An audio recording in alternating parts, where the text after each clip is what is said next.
National Defense Strategy. Our request positions the United States to tackle the department's pacing challenge, the People's Republic of China, with confidence and urgency. It will help meet the acute threat of Putin's increasingly aggressive Russia. It will help us tackle the persistent dangers from Iran and its proxies.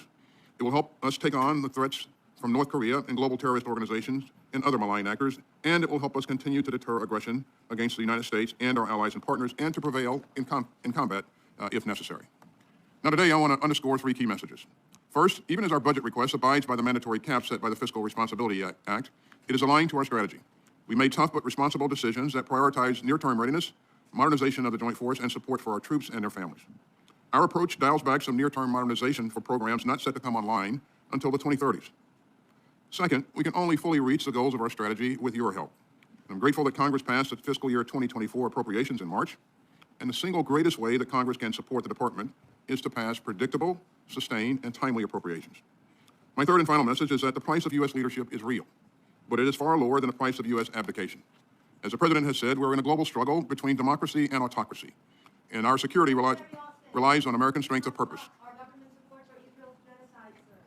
Israel is committing war crimes with U.S. weapons. It is committing war crimes repeatedly and in violation of U.S. law. It has now invaded Rafah, sir. Will your legacy be a life-streaming genocide, sir? Will the legacy of the United States... You may proceed. And our security relies on American strength of purpose, and that's why our budget request seeks to invest in American security and in America's defense industrial base. The same is true for the recently passed National Security Supplemental that will support our partners in Israel, Ukraine, and Taiwan, and make key investments to increase submarine production. In fact, about $50 billion of this supplemental will flow through our defense industrial base, creating good jobs in more than 30 states. So we're grateful for our partners in Congress who help us make the investments needed to strengthen American security through both the supplemental and the President's budget request. The United States military is the most lethal fighting force on earth, and with your help, we're going to keep it that way. I deeply appreciate your support for our mission and our troops, and I look forward to your questions. Thank you, Chairman. Secretary Austin, thank you for your testimony. Next, we'll have General Brown. General Brown, you have the floor. Chairman Tester, Ranking Member Collins, and distinguished members of the committee. I'm honored to join Secretary Austin and the Honorable Mike McCord to appear before you today. On behalf of the Joint Force, Department of Defense civilians, and our families, I want to thank Congress for your steadfast support and the opportunity to testify on the fiscal year 2025 defense budget request, which reflects our shared commitment to national security. I also want to thank you for passing the National Security Supplemental, which provides vital support to our allies, partners, and our defense industrial base to counter aggression and strengthen our joint force capabilities and capacity in preparation for any future contingency. The global security environment is increasingly complex. The 2022 National Defense Strategy identifies 5 key challenges. The People's Republic of China, our pacing challenge, continue its risky behavior around the globe. A newly aggressive Russia with its unprovoked war against Ukraine. A reckless Iran, who we saw a few weeks ago attempts to escalate regional conflict with unprecedented attacks in support of proxy forces. A destabilizing North Korea, which threatens regional security, and violent extremist organizations which leverage instability to advance their cause. These challenges are interconnected, which demands a strategic approach addressing the immediate threats while also preparing for future contingencies. It requires all of us to operate with a sense of urgency. Days after becoming the chairman, I laid out 3 expectations in my message to the Joint Force. Honing our warfighting skills has primacy in all we do. Modernizing and aggressively leading with new approaches, new concepts and approaches, and trust is the foundation of our profession. Our military exists to fight and win our nation's wars. We train every day to ensure we are so good at what we do that we deter any adversary for engaging U.S. in conflict. This budget requests $147 billion to sustain readiness and ensure the department can counter near-term threats. We're also focused on better integrating our allies and partners in our planning and operations by investing in critical programs and capability, expanding security cooperation, exercises, training, and interoperability. Our investments in readiness ensure the Joint Force can respond when the nation calls. While we are focused on our readiness for today, it is critical to modernize and lead with new concepts to prepare for tomorrow. The department continues to invest in capability and capacity to outpace our competitors while transforming from costly legacy platforms that are no longer relevant to the threat. This budget strategically invests $167.5 billion in procurement, underscoring our commitment to equip the Joint Force with unparalleled combat capabilities across every domain. This budget also invests $143.2 billion in research, development, tests, and evaluation of future capabilities that will retain our strategic edge. Finally, this budget invests significantly into nuclear modernization, digital innovation, multi-year procurement of critical munitions, and the strength of the defense industrial base. With rapidly evolving threats and technologies, accelerating our modernization is crucial. Lastly, trust is the foundation of our profession. The Joint Force must build upon and uphold the trust of each other, trust of our families, trust of our elected leaders, and trust of our nation. Enhancing the quality of service and the quality of life of our personnel is not just a moral obligation, it's a strategic imperative. The budget includes investments in quality of service efforts such as advanced training, educational benefits, and career development, while also investing in quality of life projects like housing, medical clinics, and child care facilities, as well as funding spouse employment initiatives, enhanced mental health resources, and robust programs to combat sexual assault. We must create an environment where all can reach their full potential. Trust that our joint force stands ready to defend our national interests, ready to deter aggression, and ready, if necessary, to fight and win our nation's wars. I thank you for your support and collaboration and our shared commitment to face the security challenges of today and prepare for tomorrow. We're living in consequential times, and there's no time to waste. Thank you, and I look forward to your questions. Thank you for your statement, General Brown, and there will be probably multiple rounds, but there'll be 5 minutes per member. This is for you, Secretary Austin. The budget request is consistent with the cap set forth in the Fiscal Responsibility Act. However, the proposed growth is below current inflation levels. It does not account for billions of dollars for additional requirements identified by the military services. As has been pointed out by both of you, this is a very dangerous time in which we live. In my lifetime, probably comparable to the early 60s with the Cuban Missile Crisis. So, Mr. Secretary, where are you taking risks because of this budget gap? I should say, where are we taking risks because of this budget gap? Thanks, Chairman. First of all, our budget continues to be strategy-driven. Over the last several years, we've worked hard to make sure that we link the budget requests to the strategy, and that's been, in my view, the best approach to constructing the budget. But to meet the caps approved by Congress, we had to make some tough but responsible choices. And we prioritized near-term readiness. As you heard me say earlier, Chairman, we decided not to invest in some modernization that would not deliver results before 2030, and we invested in our people and our families. The kinds of decisions that we had to make were tough decisions that we had to make were things like 5th and 6th generation aircraft.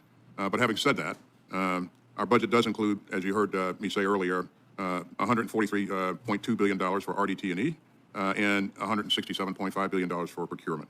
And because we accepted some risk in modernization for the out years, we'll need to have a growth in the top line in the out years to ensure that we can recapture some of the things that we weren't able to get into this budget. So let me follow up on that. You talked about you're going to focus on the projects that can give you results before 2030. So that means basically with this budget, what we're doing is we're putting off expenditures into future budget cycles because these projects after 2030 are projects that will have to be taken care of fiscally, correct? That's correct, Chairman. And our plan is to, going forward, invest in those things, but we weren't able to do it in this budget. We prioritized near-term readiness and taking care of our people, and I believe that's the right approach. Do you believe that in future budgets, if we're able to invest in those projects, that we will be able to catch up and remain on schedule? I do, Chairman, provided if we are provided the resources and the growth in the top line in the out years that we'll ask for. Okay. General Brown, you talked about where we are today. Is there operational impacts from this budget today, over the next year?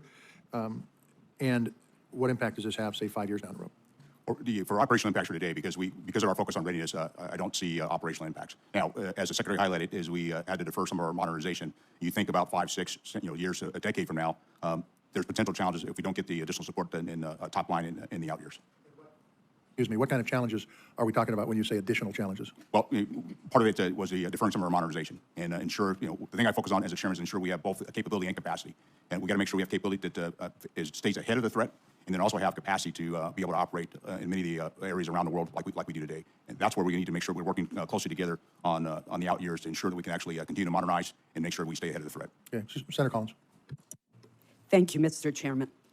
Mr. Secretary, let me follow up on the chairman's question by asking you a very basic question, and that is, if you had your preference, would you be operating under a 1% increase? In other words, do you think that Congress should revisit the 1% cap that is imposed by the Fiscal Responsibility Act? Certainly, the cap makes it more challenging and forces us to make choices that if we didn't have that cap, we obviously wouldn't have to make. So, yes, it does provide more challenges, but certainly we have worked hard to link our requests to our strategy, and as much of our strategy as we can support, we're going to support. Thank you. I want to switch to a different issue. On October 25th, 2023, that was the darkest day in Maine history in my lifetime. 18 Mainers lost their lives, 13 others were injured in the worst mass shooting that we have seen. The killer, Robert Card, was a sergeant first class in the U.S. Army Reserve.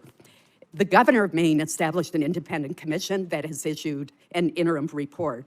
And that report included several very troubling findings about missed opportunities to prevent this tragedy. For instance, mental health providers recommended to Mr. Card's Army Reserve Unit that, quote, measures be taken to safely remove all firearms and weapons from his home. While the Army Reserve Unit took appropriate action to reserve Mr. Card's access to military weapons, this recommendation was never communicated by the Army to relevant law enforcement agencies in Maine.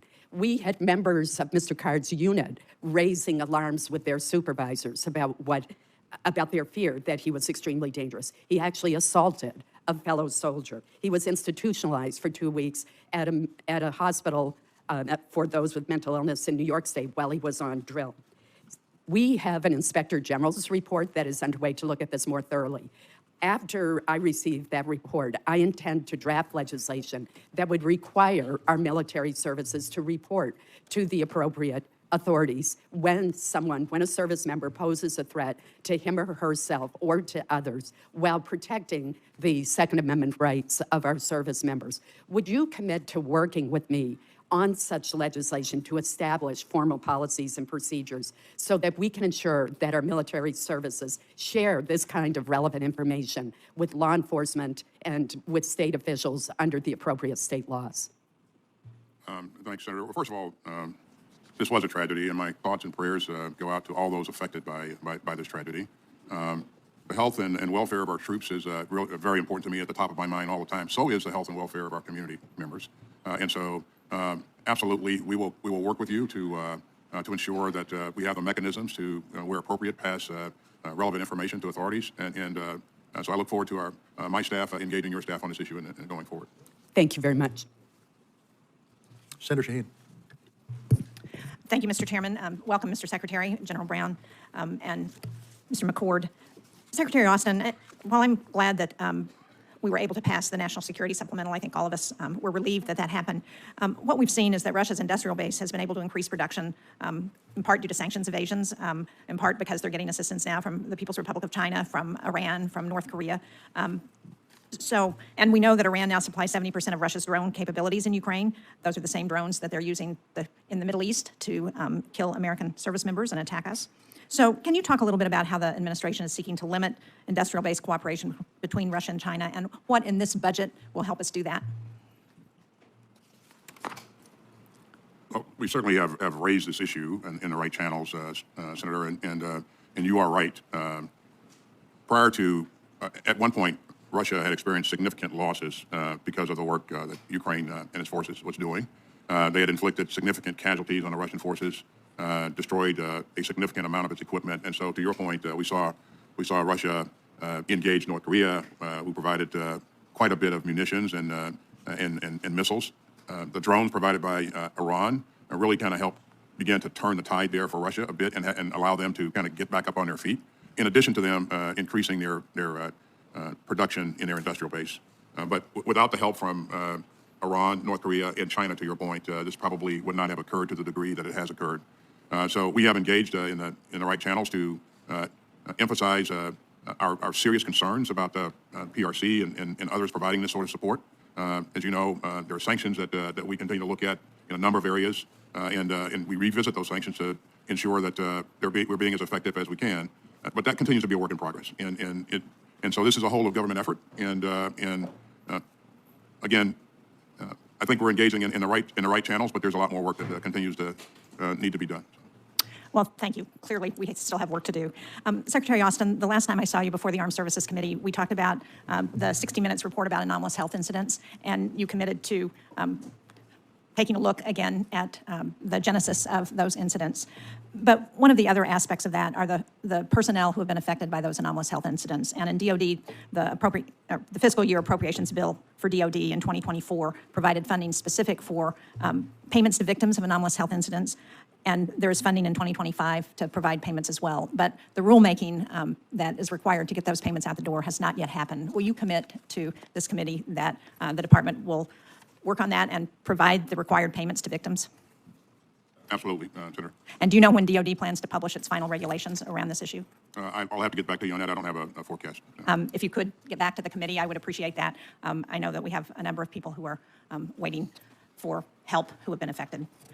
General Brown, this budget invests in important conventional capabilities, but one of the areas where we still have challenges is in the area of disinformation and misinformation. So can you talk about how the budget invests in our capabilities for cyber and in the information domain to counter what we're seeing from virtually all of our adversaries?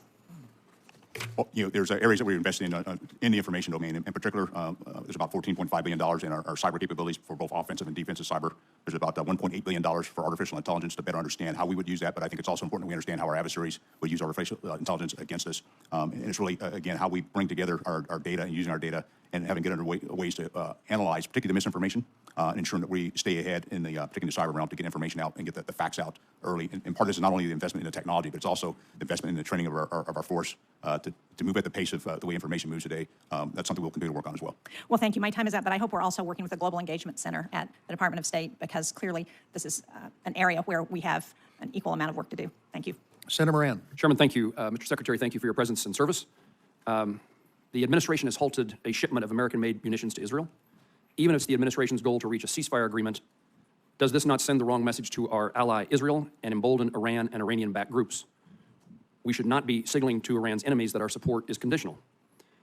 Many of us in this room worked hard to get aid included and passed by the House and Senate in the emergency supplemental. My questions on this topic are three. Should we be concerned that the aid that was included in that recent supplemental is in jeopardy of being withheld from Israel? Did the Secretary of State, Secretary Blinken, consult with you on this decision? And do you agree that halting U.S. assistance to Israel emboldens its enemies? Thanks, Senator. First of all, our commitment to Israel's security is ironclad. As you have seen from the very beginning, we have flowed billions of dollars of security assistance at a very rapid pace into Israel. And as you just mentioned, with your help, and we're grateful for this, we just passed the largest ever supplemental appropriation. And most recently, on April 13th and 14th, you saw us lead an unprecedented coalition to defend Israel as Iran attacked Israel with a significant number of drones and ballistic missiles. And so we're going to continue to do what's necessary to ensure that Israel has the means to defend itself. But